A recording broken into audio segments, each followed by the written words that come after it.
नमस्कार, हिंदी खबर देख रहे हैं आप और आपके साथ मैं हूं मोनिका सिंह। पहलगाम में 22 अप्रैल की घटना के बाद सिंधु नदी संधि के निलंबन के बाद भारत ने पाकिस्तान पर एक और बड़ी स्ट्राइक की है और चिनाब नदी का पानी रोक दिया है। भारत ने कदम बगलिहार डैम के फाटक को बंद करके उठाया है, जिसके बाद से पाकिस्तान का क्या हाल है, इस रिपोर्ट में जरा समझते हैं। देखिए।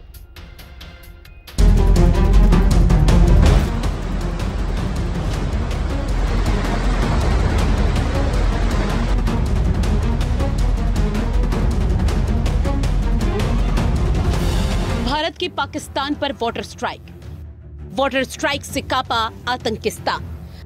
भारत ने चिनाब नदी का रोका पानी। बिन गोली के प्रहार पानी बना सबसे बड़ा हथियार। पाकिस्तान के साथ सिंधु जल संधि सस्पेंड करने के बाद भारत ने चिनाब नदी का पानी रोक दिया है। जम्मू के रामबन में बने बागलेहार बांध से नदी का पानी रोका गया। वहीं कश्मीर में किशनगंगा बांध के जरिए झेलम नदी का पानी रोकने की प्लानिंग चल रही है। यानी कि कहा जा सकता है कि भारत ने पाकिस्तान पर वाटर स्ट्राइक कर दी है। माना यह जा रहा है कि ये कदम सिंधु नदी से पड़ोसी देश को एक भी बूंद पानी नहीं जाने देने के अपने फैसले पर अमल करते हुए उठाया गया, जिसके बाद से चिनाब नदी के जल स्तर में काफी कमी आई है। नदी के पानी का जल स्तर 6 फीट तक कम हो गया है, खासकर पाकिस्तान के सियालकोट क्षेत्र में। द इंडियन डेली ने सैटेलाइट इमेज के आधार पर ये खबर दी। एक अन्य रिपोर्ट में दावा किया गया है कि पाकिस्तान की 47 मिलियन एकड़ भूमि चिनाब नदी की पानी पर निर्भर है। इस एक्शन के बाद वहां सिंचाई प्रभावित हो रही है, जिससे वहां के किसान परेशान हैं और यही नहीं, खाद्य संकट और आर्थिक नुकसान की भी आशंका है। भारत के इस बड़े एक्शन से देशवासियों में खुशी है। रोज की तरह जैसे सुबह सैर करने के लिए मैं चिनाब दरिया में आया तो देखा कि आज का पानी जल स्तर बहुत कम हो चुका है, कम से कम ये 5-6 फीट रह चुका है।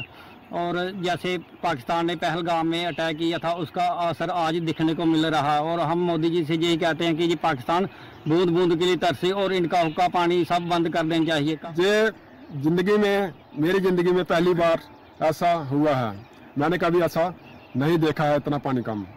ये जो पहलगाम में हुआ है और इसके लिए पानी पाकिस्तान में ना जाए और जितना हो सके और पाकिस्तान बूंद बूंद के लिए तरसे।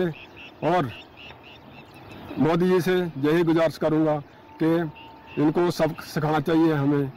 जय हिंद, जय भारत। और सुबह में सैर करने आया है दरिया में, चुनाव में। सुबह देखा मैंने पानी बहुत कम था और इतना देखा, 70 साल मेरी उम्र हो गई है। 70 साल में पहली बार देखा है जो 28-29 फुट पानी होता था, अभी 6-7 फुट रह गया। पहली बार ऐसा देखा पक्का। बता दें कि चिनाब नदी सिंधु नदी की एक प्रमुख सहायक नदी है। ये नदी हिमाचल प्रदेश के बारालाचा दर्रे से निकलती है और भारत और पाकिस्तान दोनों देशों से होकर बहती है। 1960 में भारत और पाकिस्तान के बीच हुई सिंधु जल संधि में चिनाब, झेलम और सिंधु नदियों के पानी पर पाकिस्तान का अधिकार है, जबकि रावी, सतलुज और ब्यास नदियों के पानी पर भारत का अधिकार है। हालांकि भारत को इन नदियों पर बिजली उत्पादन और गैर खपत उपयोग के लिए बांध बनाने की अनुमति है, बशर्ते ये संधि के नियमों का उल्लंघन न करे। संधि के इस शर्त के तहत ही भारत सरकार ने नदियों पर बांध बनाया। ब्यूरो रिपोर्ट, हिंदी खबर।